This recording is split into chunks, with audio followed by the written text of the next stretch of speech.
Hey, what's up, guys? Today we are listing the top 5 VR headsets of 2022. Don't forget to like, subscribe, and hit the notification bell.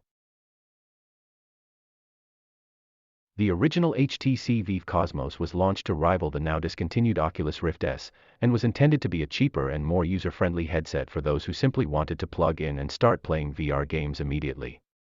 Unlike the more expensive HTC Vive Pro 2, it didn't require any external base stations, which meant that while setting up the headset was a breeze, tracking accuracy suffered.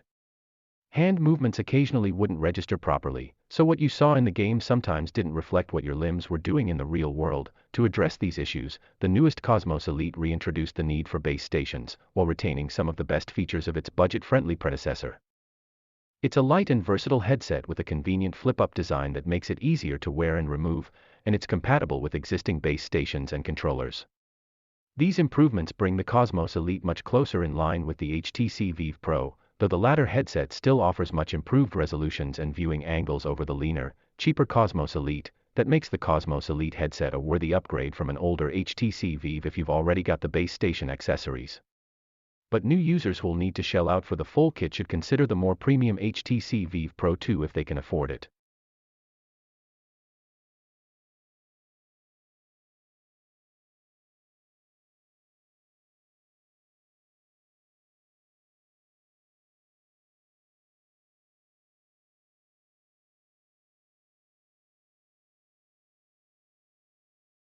Following in the footsteps of the Oculus Rift, the HTC Vive showed what game company Valve could do when working in partnership with a tech company. The result was a stellar VR headset that delivered a virtual reality experience that really had you moving around rather than sitting in one place and looking around. Valve's Lightroom technology allows you to map out a space that you will walk, crawl, or tiptoe through, depending on the game, while Chaperone ensures you don't walk into a wall or trip over a beloved pet. The controls are a high point too, at the time offering a more revolutionary feeling of being able to literally reach out and grab something, albeit by pulling a trigger than gripping with your hands. The virtual experience is still pretty awe-inspiring, despite other VR headset catching up with the HTC Vive. The only thing to bear in mind here is that it requires external tracking sensors, a powerful PC to run, and a good degree of setup and space. So for people in small apartments, it might not be the best VR headset for them. It's worth keeping in mind that if you want a higher-end VR experience from HTC than the Vive Pro 2 has been revealed, it's the first VR headset with a 5K display and also features a suite of screen tech including a 120Hz refresh rate.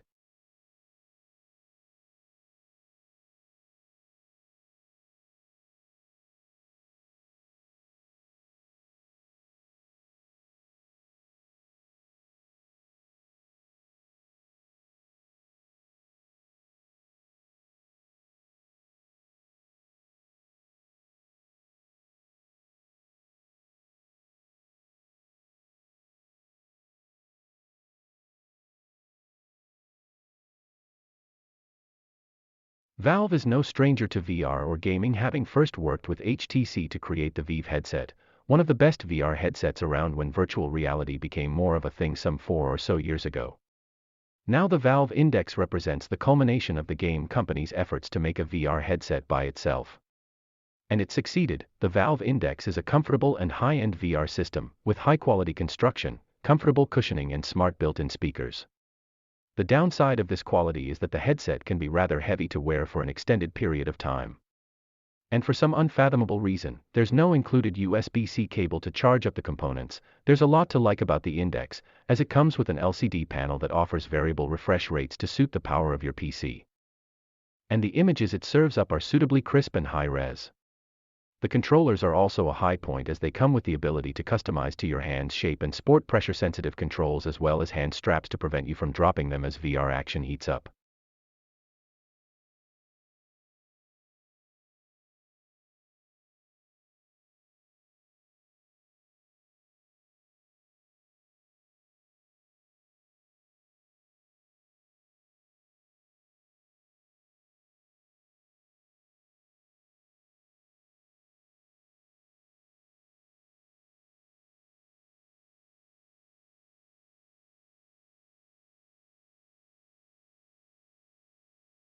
If you want to play VR games on a console, then the PlayStation VR system is your best, and pretty much only bet.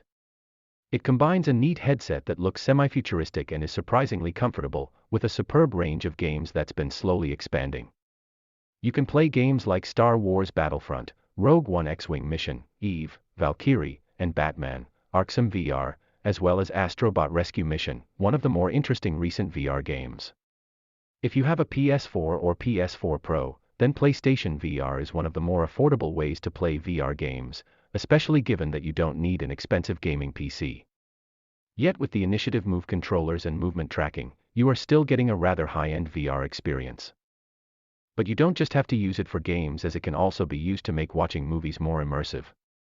As such, if you're a PlayStation fan and want to get into VR games, the PlayStation VR is highly recommended.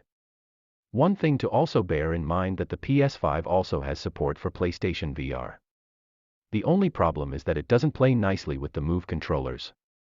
But there's good news, as the PSVR 2 headset is in the works and it will bring with it a pair of new controllers.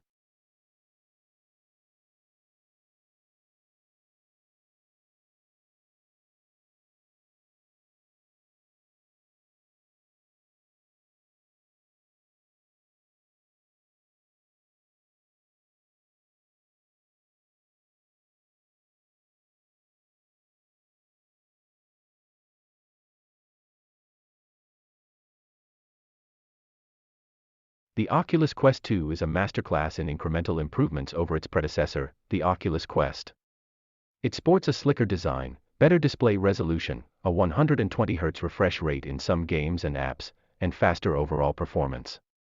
And it does all this yet again with N cables, though you can connect it to a PC via the Oculus Link cable and get access to full-fat PC VR games. Deputy Editor Mike Prospero did just that with Microsoft Flight Simulator and the Oculus Quest 2. With a starting of $299, it's arguably one of the most affordable yet solid quality ways of getting started with the world of virtual reality experiences. Furthermore, the suite of apps and games on the Oculus Store can make the Quest 2 a great headset for all kinds of VR experiences, even helping with your workout and saving you from a dull fitness regime.